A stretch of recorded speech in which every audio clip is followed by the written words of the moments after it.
सुशील मोदी जी, आप तो खुद ही बिहार से हैं। बिहार में आप लोग उसके समर्थन में कहते हैं, बाकी देश में बैकफुट पर आते हैं। प्रधानमंत्री कहते हैं कि 4 ही जाति है मेरी नज़र में, गरीब, महिला, युवा, किसान। बड़ी बारीकी से आप लोग किसको सीएम, किसको मंत्री बना रहे हैं, पीएम को सबका कास्ट भी बता देते हैं। तो दोनों नाव में एक एक पैर रख दिया आपने। देखिए, मैं 3 बातों का जवाब देना चाहूँगा। पहली बात तो अखिलेश जी ने कहा कि 10 लाख वोट ज़्यादा आया। अब पी चिदम्बरम साहब बड़े बुद्धिमान आदमी हैं। उन्होंने एक लेख लिखा इंडियन एक्सप्रेस में, उसमें तेलंगाना को भी जोड़ दिया। जिस तेलंगाना में बीजेपी को केवल 8 सीट आई, अरे भी जोड़ना था तो राजस्थान, मध्य प्रदेश, छत्तीसगढ़ जो हिंदी पट्टी है, उनके राज्यों का वोट जोड़ कर बताते कि किसको ज़्यादा आया, कम आया। तो उन्होंने तेलंगाना का जोड़कर ये बता दिया कि 8 लाख 10 लाख वोट ज़्यादा मिला। इसलिए मैं अपने मित्र अखिलेश जी को ये स्पष्ट करना चाहूँगा, पहली बात तो ये। दूसरा, जहाँ तक केसी त्यागी जी करें कि जनता दल यू अखिलेश यादव को लेकर चुनाव अगर लड़े होते तो ज़्यादा अच्छा परिणाम आता। मैं समझता हूँ कि राहुल गांधी ने बड़ी बुद्धिमानी की। अगर इन लोगों को साथ लिया होता तो और 10 सीटें कम हो जाती पूरे गठबंधन की। उनकी कल्पना की थी कि आज ये राहुल गांधी की बड़ाई करेंगे। मैं इसी में करूँ कि उन्होंने बुद्धिमानी की। भाई आखिर हैसियत क्या है? जनता दल यू चुनाव लड़ने गई मध्य प्रदेश में, 10 सीटों पर चुनाव लड़ी। किसी में 100 वोट, किसी में 200 वोट, एक सीट पर केवल 2000 वोट आया।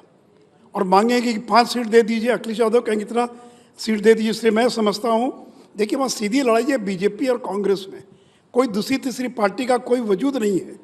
इसलिए ज़बरदस्ती हारने के बाद ये कहना कि कांग्रेस ने अगर मिलकर समझौता किया होता तो ज़्यादा सीटें जीत गए होते, तो मुझे लगता है कि कांग्रेस को जितनी सीटें आई हैं उसमें 10-15 सीटें कम से कम जरूर कम हो जाती। खास करके जो सीटें सहयोगी दल को देते, उन सीटों की हार तो निश्चित थी। दूसरी बात, तीसरी बात, जहाँ तक जातीय गणना की बात है, बिहार में हम जिस सरकार में तो उसी सरकार का निर्णय है। भारतीय जनता पार्टी जातीय गणना के विरोध में नहीं है, लेकिन किस राज्य में कराना न कराना ये राज्य सरकार पर निर्भर करेगा। ये कोई ऑल इंडिया पॉलिसी नहीं हो सकती है। अगर है तो मैं राहुल जी से पूछना चाहूँगा या अखिलेश जी से कि कर्नाटक में 2015 में सिद्धारमैया जब मुख्यमंत्री थे, जातीय गणना कराई उन्होंने। आज 8 साल हो गया, आज तक उस गणना की रिपोर्ट को पब्लिक क्यों नहीं किया गया? परसों जब मैंने ये बात उठाया राज्यसभा में, तो खड़गे साहब ने खड़े होकर जवाब दिया कि जब हमने कहा कि डीके शिव कुमार विरोध कर रहे हैं आपके पार्टी के जो डिप्टी सीएम हैं, तब उन्होंने डीके शिव कुमार के खिलाफ में ही बयान दे दिया, बोल दिया वो। तो मैं तो अगड़ों के साथ रहते हैं, ये पूरी बात आप पूरा रिकॉर्ड। हाँ, प्रहलाद जोशी बोले, मैं बोला, तो कहाँ उन्होंने कहा कि हम सार्वजनिक करेंगे? अरे भाई क्यों नहीं, 8 साल हो गया, हिम्मत है तो कर्नाटक में रिपोर्ट को सार्वजनिक करें। तेलंगाना में 2015 में समग्र कुटुंब सर्वे हुआ, केसीआर की सरकार थी। आज 8 साल हो गया, आज तक बाकी आंकड़े पब्लिश हुए, लेकिन आज तक जाति के आंकड़े पब्लिश नहीं हुए। घोषणा करे कांग्रेस कि हम तेलंगाना के अंदर समग्र कुटुंब सर्वे, जो एक प्रकार का कास्ट सर्वे था, उसके जाति के आंकड़ों को सार्वजनिक करेंगे। फिर 1 साल से हिमाचल में आपकी सरकार है, क्यों नहीं आपने जातीय गणना प्रारंभ की? अभी तो कोई सुगबुगाहट भी नहीं है। फिर आपके सहयोगी दल हैं 1 दर्जन राज्यों में, दिल्ली से लेकर, कहाँ जातीय गणना हो रही है? तीसरे देखिए, जातीय गणना अगर किसी राज्य को लगता है कराना चाहिए तो करा सकता है, हम उसका विरोध नहीं करेंगे, लेकिन ये कोई ऑल इंडिया पॉलिसी नहीं हो सकती है। फिर एक बात और बता दें अंजना जी, अभी असम ने तय किया है कि वो जातीय गणना कराएंगे, लेकिन किसकी कराएंगे? उन्होंने कहा जो देसी मुसलमान हैं, मैं उस इतिहास में नहीं जाऊंगा, असम के अंदर बांग्लादेशी मुसलमान और देसी मुसलमान, उन दोनों का विवाद चलता रहता है, तो वो प्रारंभ करने जा रहे हैं। किसकी करेंगे गणना? तो जो देसी मुसलमान हैं उनको हम बेनिफिट देंगे, चूँकि लोकल हैं, उसकी गणना करने जा रहे हैं। तो अलग अलग राज्यों की स्थिति अलग अलग है।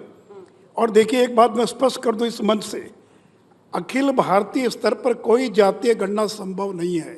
अगर संभव होती तो बताएं, यहाँ बैठे जो नेता हैं, कि 2011 में क्यों चिदम्बरम साहब ने लोकसभा के फ्लोर पर कहा कि नीतिगत तौर पर यह निर्णय लिया गया 1951 में पंडित नेहरू की अध्यक्षता में कि अब आगे से कोई भी जातीय गणना नहीं होगी, उन्होंने इनकार कर दिया। तब that was not the caste census, उन्होंने फिर सोशियो इकोनॉमिक कास्ट सेंसस जो सर्वे था वो कराया गया। और कितनी गलतियां निकली, 45 लाख जातियां आ गई, जबकि देश में मुश्किल से 3,500, 4,000, 5,000 जातियां होंगी, लेकिन 45 लाख से ज़्यादा जातियां उसके अंदर आई। इसलिए ऑल इंडिया लेवल पर किसी सरकार के लिए कल अगर आप भी आ जाइएगा, पहले भी नहीं करा पाए और आगे भी नहीं करा पाइएगा, लेकिन जो राज्य चाहे। और फिर बिहार में जो कास्ट सर्वे हुआ कितना बोगस हुआ है, क्या निकला उस कास्ट सर्वे से? सारी जातियां नाराज हैं, सबों की संख्या को कम कर दिया गया, घर बैठे गिनती कर ली गई, और जो आंकड़े पब्लिश हुए रोज वहाँ धरना प्रदर्शन अलग अलग जातियों की हो रही है। और फिर स्कीम क्या बनाई आपने कहा कि हम जाति के आधार पर, एक बात और कि जिला वाइज आंकड़े क्यों नहीं पब्लिश किए? राज्य स्तर पर तो आंकड़े पब्लिश कर दिए, लेकिन जिला स्तर पर आज तक आंकड़े पब्लिश नहीं हुए। और स्कीम क्या बनाई?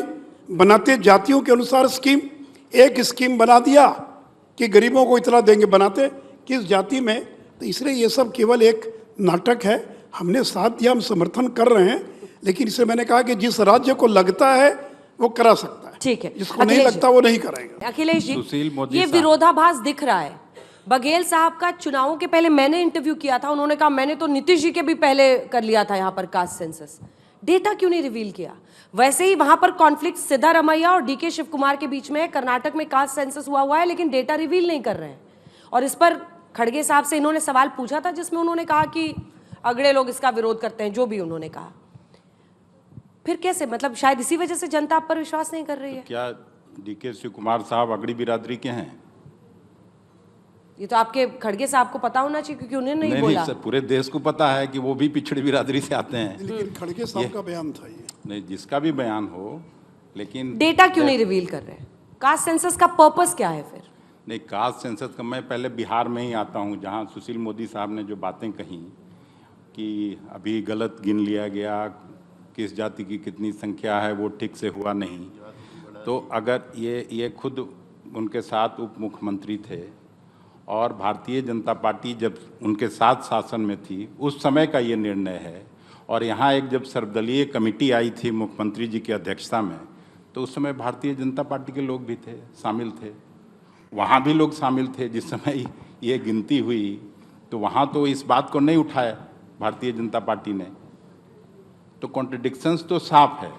और जहाँ तक राष्ट्रीय स्तर पर सेंसस की बात हो रही है, तो ये तो प्रधानमंत्री जी को निर्णय लेना है, यहाँ तो इनका शासन है। पर ये समझ नहीं आया, डेटा क्यों नहीं रिवील कर रहे छत्तीसगढ़ या जहाँ जहाँ आपकी सरकारें हैं?